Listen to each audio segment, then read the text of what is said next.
First 3 to 5 seconds of meeting you, in case you don't have kids, everyone you care about dies like pigs in hell. It's that important they like you. Let's see if you use your body differently. Ready? Go, go, go.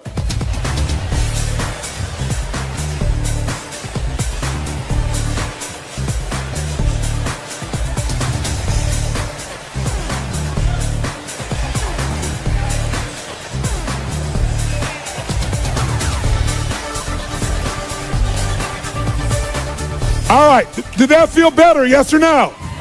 Yes or no? Did you use more of your body, yes or no? More of your face, yes or no? Did you breathe more full or more shallow? Did you talk louder or quieter? Did you move faster or slower? Did you hesitate or go straight for them? Did it feel good? Why? Because emotion is created by motion. If you use more of what God has given you, you will feel more. But most of us have learned to shrink how we use our bodies in the cultures we live in today. Most people's idea of exercise is fill the tub, pull the plug, and fight the current. People get injured typing today. Ooh, that hurts. Scary. Use your body, you will feel more alive. And the same thing is true with these couples. Now, was that the best greeting you're capable of giving another human being? Yes or no? Some of you are saying yes, most of you are saying no. Let's review the exercise. I said if you don't give your best, everyone you care about dies like pigs in hell. And you still didn't give your best? We need to talk. Listen, if you said no, I respect you because you were honest. Because whenever we say we've given our best, it's always a lie. Because whenever you get there, what do we always discover? There's another level. Every 4 years for centuries in the Olympics, what happens? People run faster, they jump higher, they lift more weight. Every 4 years for thousands of years. How has this happened? Drugs, that's how. No. No, that was just a recent thing. The point of the matter is, whenever you get to where you think your best is, it opens up another possibility. And this is what couples have to see. They think they've already had their best days in the beginning. And some of us have been guilty of encouraging or agreeing with that. And that's the worst thing you could possibly do. This idea, when I first started coming out doing the things I was doing, I'll never forget the attacks on me was, he's raising people's expectations and they're going to be disappointed. I hope the hell so. Disappointment. If you don't have a higher expectation and get disappointed, you're not going for anything. You're not alive. And besides, that disappointment will either drive you or crush you. You get to decide which one it's going to be. Absolutely. So, since that clearly wasn't the best one you're capable of giving, we have to take up one more level. You say, what are we going to do, get naked? No.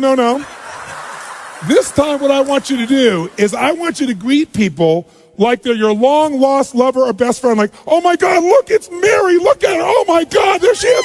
Ah! I want you to greet people like your long-lost lover or best friend. Ready, go, go, go.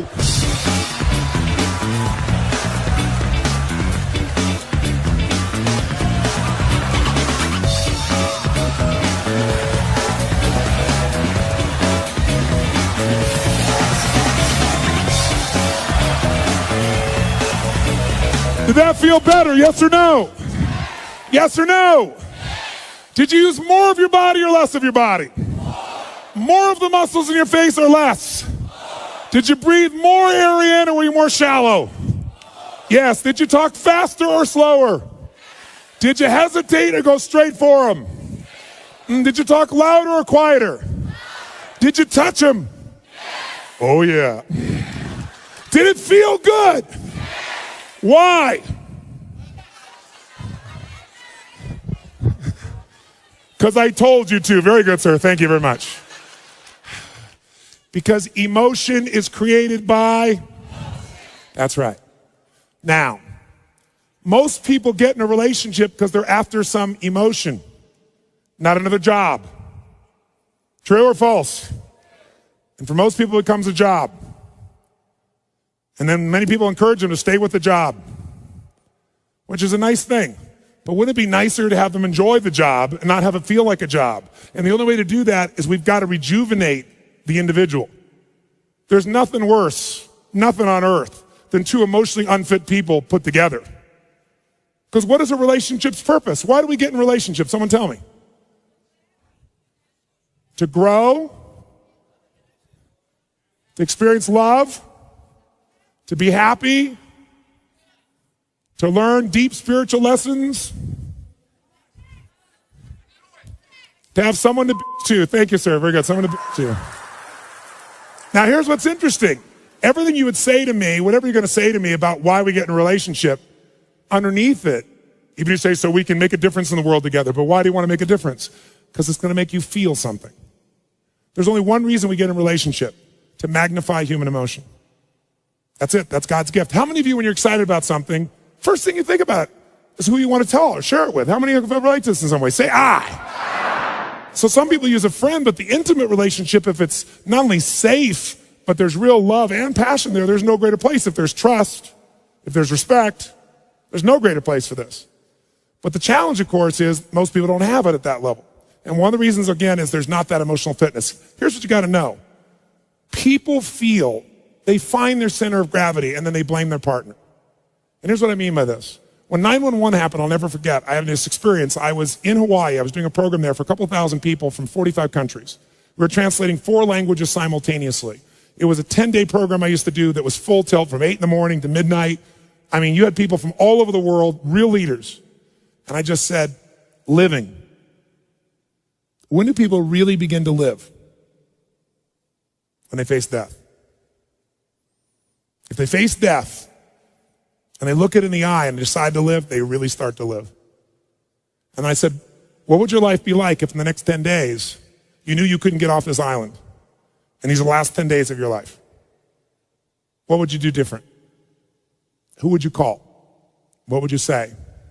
What truth would you tell? What feelings would you share?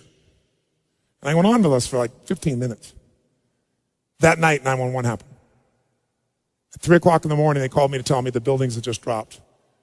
And we had 200 people from New York there, because I have a lot of people in the financial district that are my clients. And there were at least 45 people we knew immediately that had lost their entire company, all their friends, family, their husbands, their wives, instantaneously. 3 o'clock in the morning, you go outside, and it was pandemonium, because you got people from all these cultures. Every religion was represented in the room. And so outside, there were people that were crying uncontrollably because they knew the end times were here. There were people out there that were fighting because some people were celebrating. I mean, it was brutal. No one thought I'd get everybody in the room. I got them in the room, and I said, today is about emotional mastery. That was the scheduled portion of that day it was supposed to be. I said, and this is the real test. And so we brought people together, and I got people to express to me and tell each other, at the moment that 911 happened, what did they focus on? Because these are 3 decisions that shape your life. Number 1, what are you going to focus on? Right now while I'm talking, you're making a decision what to focus on, and it's what shapes your life. It shapes every relationship. It shapes your entire destiny. Are you focused on what this is going to mean to your life? Are you focusing on who the hell is he to tell me that? Are you focusing on the smell of your neighbor after that jumping up and down? Whatever you focus on, you feel, don't you? Even if it's not true, you feel it. So focus is the first decision we make. Second decision is, what does this mean? Is this the end or the beginning? If you think it's the end in a relationship, you're going to behave very differently than if you think it's the beginning. Is God punishing me with this? Is God teasing me? Is God challenging me? Is this God's reward? One shift in meaning instantaneously changes your emotion, and your emotion is your life. And then the third decision we make every moment is, what are we going to do? Pull back, go forward, give up, sit down, stand up, make it happen. So I ask people, what'd you focus on? What did it mean? What'd you decide to do? People stand to share this. And afterwards, one woman raised her hand, and she was from New York, and she said, you know, last night after your talk, she said, my boyfriend had asked me to marry him. And I told him no, because my previous fiance had been murdered and killed, kidnapped and killed. And she said, I'm not over that. And he said, well, you go to that stupid seminar, then it's over between us. And she said, then fine, it's over. And she said, then when you said that first night, I got chills. So I called him last night at midnight to leave a message to tell him how much I love him, that I want to marry him. And she said, he called me back at 3 o'clock this morning. She said, but I didn't get the message, but I have it here. And he was at the top of the World Trade Centers where he worked. And she actually has a voice. She was on Larry King later on sharing this. And he plays this thing on, and he says, honey, I can't tell you what it means to me to get your message and to know that you love me. You can't imagine how much I treasure it. And he said, unfortunately, I have bad news. He said, I don't know what's happened, but the whole building's on fire. And he said, I'm not going to get out. And he said, so I just want you to know, he said, that I love you so much and that you've touched my heart and my soul so much. And if there's only one thing I could say to you is you must be asking why God would do this to you twice with two different men. He said, I don't know, but maybe it's a lesson, honey, that whatever you do every day of your life, love and don't ever hold it back again. Don't hold back love. Don't hold back anything. Love every day you've got. I love you. And he hung up. Everyone in the room is crying uncontrollably. And then the first man who stands up is a man from Pakistan. He says, I just want to say I'd like to hold your hand and say that I feel sorry for you and cry with you, but frankly, I'm from Pakistan. I'm a Muslim. This is retribution. It was like a war broke out in the room.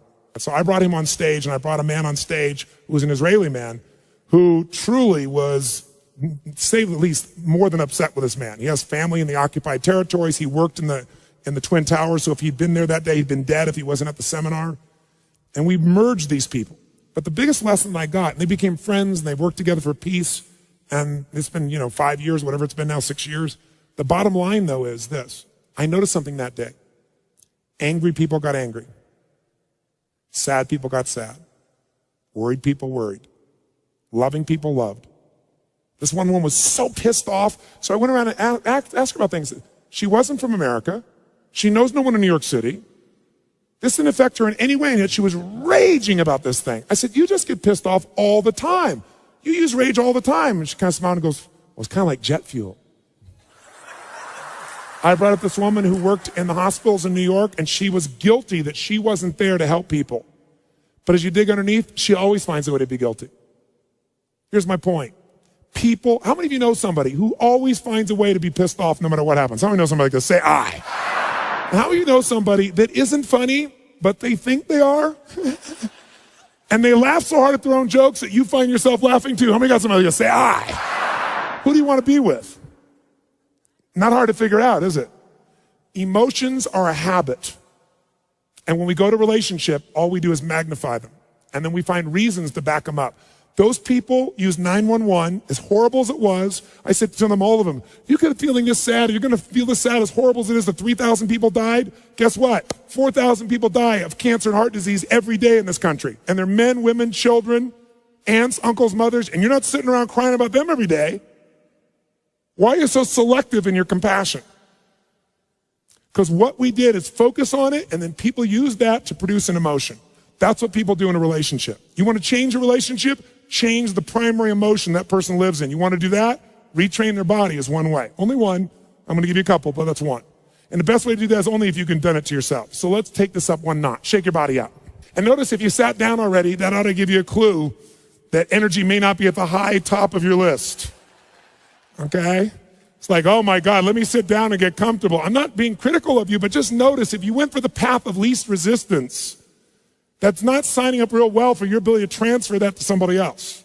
So, but it's a new muscle, so let's use it. Let's do this. How many of you would like to have more joy, more excitement, more passion, more ecstasy in your life right now? Raise your hand, say I. Then if you really want it, you got to do it. Because emotions don't just hit you, they are triggered, and you can trigger them through motion. So here's what we're going to do. Shake your body out, and in a second here, we are going to shake this building with our energy. What I mean by that is, we are going to celebrate for no good reason. And here's why I say that. You don't need a reason to feel good. Why do you have to justify feeling good? And if you think that's weird, think about this. Most people don't need a reason to feel bad. Isn't it true? How you feeling? Like crap. How come? Woke up. And people go, I understand. But if you say to somebody, how's it going? I feel so good. How come you feel good? I don't know. I just feel good. Take that guy to the funny farm. Isn't it sick that we live in a culture that if somebody's happy, we want to know why. But if they're sad, we understand. That's where it is. So we got to change that pattern. So here's what you're going to do. Most people in our culture never celebrate anymore. And a relationship without celebration is a dead relationship. It's dead. Celebration is a secret to joy. Joy in a relationship is the basis of anything. That's where love can grow. So one of the things we got to do is learn to celebrate. Now, when do people in our culture celebrate? Like go crazy like a little kid and it's socially acceptable. When? When you graduate from school. Yeah, I did it. I have to go to work. When else do people celebrate? Come on. They have their first child. It's a boy, it's a girl, and you hug strangers, and it's beautiful. Everybody accepts it. Any other time, you're weird. When else can you really cut loose and celebrate? You have your first orgasm. Good, sir. Very good. I did it. When else? That's right. Around the world, this is the weird thing about human beings, when a local sports team wins a national championship, show me. Come on, show me what people do. Come on. Yeah! We scream, yeah, we did it. What is this, we did it? You didn't do We did it, you watched. But I'm glad you finally make it okay to feel happy for a day. Isn't it a weird thing culturally that we're gonna make our happiness tied to someone else's performance that we can't control just based on living in a city?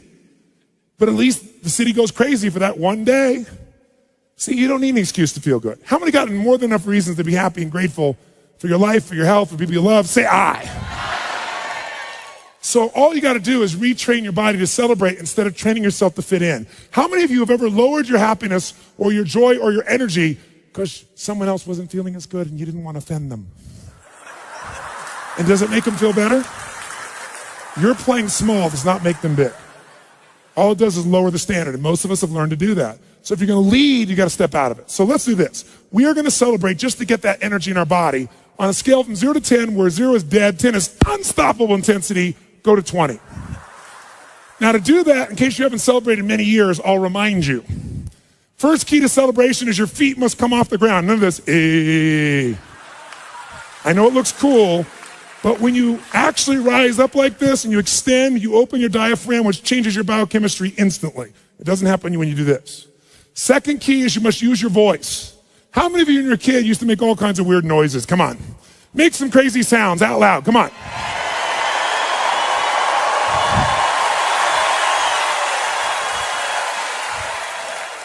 I got a question for you. How many of you in this room love to sing when no one's around?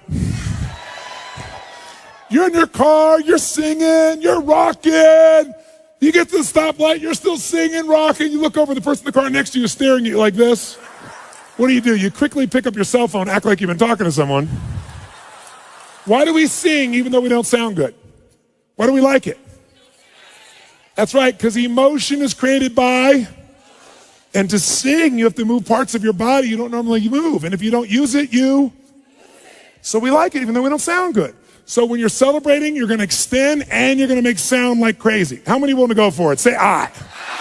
Then your job is to outdo the old person next to you with your intensity. We're gonna clap till we get to 3, and then we'll do it. 1, 2, 3, go!